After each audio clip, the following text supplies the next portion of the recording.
Baik, assalamualaikum warahmatullahi wabarakatuh. Saya Lalu Gede Galuh Bakti dengan NIM C1L021. Baik, kali ini kita akan melakukan praktikum acara 4 pengelolaan daerah aliran sungai. Jadi terkait dengan judul untuk acara 4 yaitu analisis kekritisan lahan (DAS) atau daerah aliran sungai. Baik, langsung saja.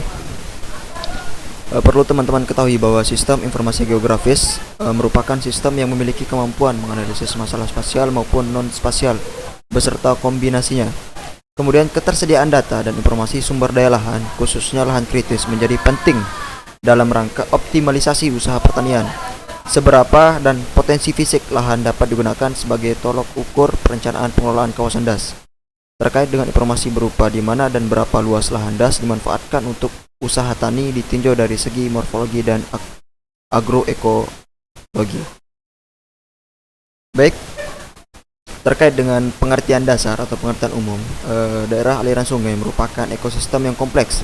Kualitas lahan sangat ditentukan oleh aktivitas penggunaannya. Hal ini menggambarkan pentingnya analisis tata guna lahan untuk menghindari risiko degradasi pada area yang luas. Kemudian lahan merupakan salah satu bentuk sumber daya alam yang menduduki posisi tertinggi bagi keberlangsungan kehidupan di dalam biosfer. Kemudian untuk lahan kritis merupakan lahan yang telah mengalami kerusakan fisik, kimia, dan biologi yang pada akhirnya membahayakan fungsi hidrologis, orologis, produksi pertanian, pemukiman, dan kehidupan sosial ekonomi. Kemudian yang terakhir adalah kemiringan dan kelerengan.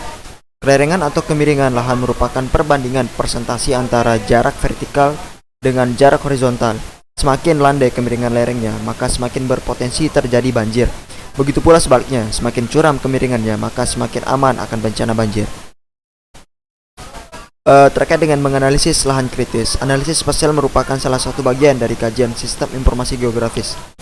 Dengan mempertimbangkan berbagai aspek yang bertujuan untuk menentukan zonifikasi lahan yang sesuai dengan karakteristik yang ada.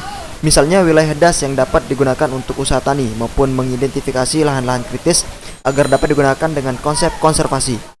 Dengan demikian, kemampuan SAG dapat memetakan areal kawasan kritis secara menyeluruh, di mana kriteria-kriteria ini nantinya digabungkan sehingga memunculkan irisan daerah yang krisis, agak kritis, potensial kritis, dan tidak kritis.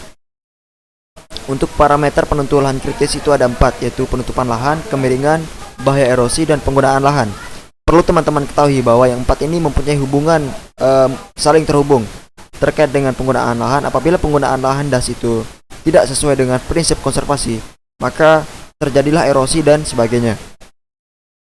Kemudian terkait dengan pembagian lahan kritis, yaitu ada 3. Yang pertama ada kritis secara fisik, kritis secara sosial ekonomi, dan kritis secara hidrologis. Terkait dengan penyebab lahan kritis itu ada 4, yaitu penggunaan lahan, kebakaran hutan, dan erosi, serta yang terakhir itu adalah kemiringan. Penggunaan lahan sendiri dilakukan secara tidak sesuai dengan kebijakan kehutanan, maka akan terjadi terkait dengan erosi dan hal-hal lainnya. Kemudian kebakaran hutan itu diakibatkan oleh 2 faktor, yaitu faktor manusia dan alam. Namun faktor alam kemungkinan kecil bisa terjadi. Kemudian terkait dengan kemiringan, kadangkala lahan yang mempunyai kemiringan yang tinggi dijadikan sebagai lahan pertanian. Itu salah satu penggunaan lahan yang salah, teman-teman. Kemudian terkait dengan dampak lahan kritis. Dampak dari lahan kritis adalah penurunan kualitas tanah, selain menurunkan fungsi konservasi, produksi, dan kehidupan sosial ekonomi. Baik, mungkin itu saja yang dapat saya sampaikan terkait dengan praktikum DAS acara 4.